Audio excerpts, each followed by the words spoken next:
ذات اللہب وامرأتہ حمالۃ الحطب فی جیدہا حبل من مسد۔ قرآن کہتا ہے والشمس اس طریقے کی گفتگو بہت مشکل ہے، ناممکن کی حد میں ہے۔ عزیزان گرامی، قرآن نظم نہیں پیش کر رہا، نثر ہے یہ، مگر نظم سے بہتر ہے۔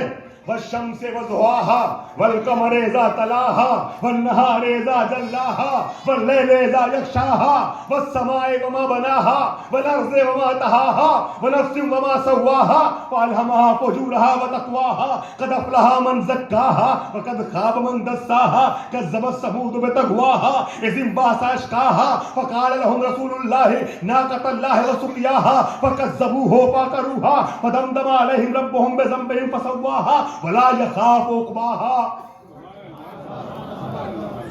غور کر رہے ہیں آپ میں کیا کیا پڑھوں؟ مزید آپ خود غور کر کے بھی شروع سے پڑھیے گا۔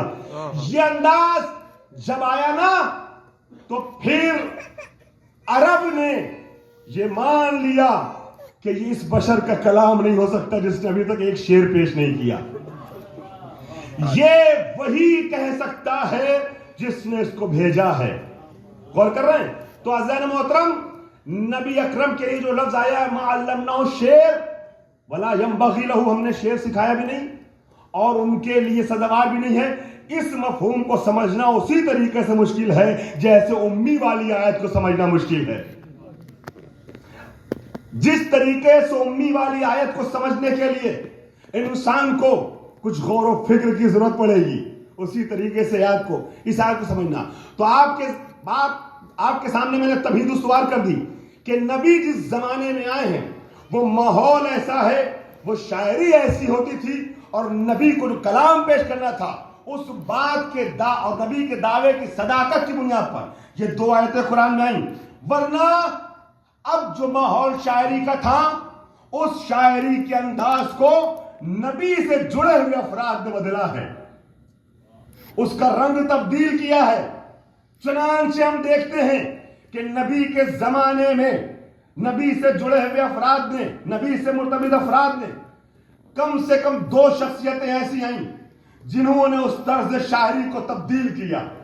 وہ جو جبل جمل اور جمال کی شاعری ہوتی تھی، اس شاعری کے انداز کو بدلا۔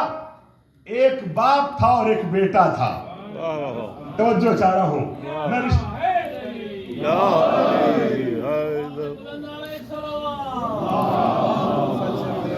آپ نے نعرہ کس کے نام پہ لگایا ہے؟ اگر کوئی نہیں سمجھ سکا تو واضح کر دوں، ایک نبی کا چچا تھا، ایک نبی کا داماد تھا۔ انہوں نے طرز شاعری کو بدلا ہے۔ اب شاعری مبتذلات کی وادی سے نکل کے ایک مداح اہل بیت کی رسالہ ثواب کی مجلس ہے، اس لیے میں نے آج موضوع الگ سے اٹھایا ہے۔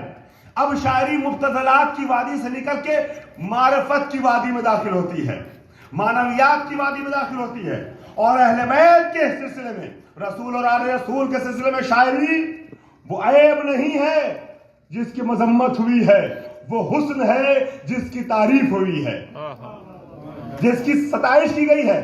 چنانچہ نبی اکرم کے سلسلے میں مدح سرائی کا آغاز امیر المومنین کے والد اقدس کرتے ہیں، اور کئی جگہ پر میں پڑھنے کے بعد عرض کر رہا ہوں دیوان حضرت ابو طالب ہمارے پاس موجود ہے۔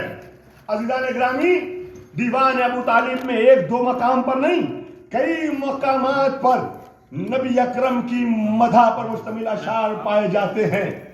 من جملہ وہ کلام کہ جو اتنا مشہور ہوا کہ صحیح بخاری میں بھی اس کا ذکر کیا گیا، اور علامہ ابن ابی الحدید معتزلی نے شرح نہج البلاغہ جو لکھی ہے انہوں نے بھی اس کلام کو ذکر کیا ہے۔ عظمت ابو طالب بھی اس سے واضح ہوتی ہے۔ میں دو شعر پیش کر رہا ہوں اس کے، کہتے ہیں لقد اکرم اللہ النبی محمد فاکرم خلق اللہ فی الناس احمد۔ اللہ نے اپنے بندے محمد کو نبی بنا کے مکرم بنا دیا۔ دیکھیں کس کا شعر غور کر رہے ہیں؟ اگر آپ کے ذہن میں یہ رہا تو بہت وجہ میں آئیں گے کہ شاعر کون ہے اور مدح کس کی ہو رہی ہے۔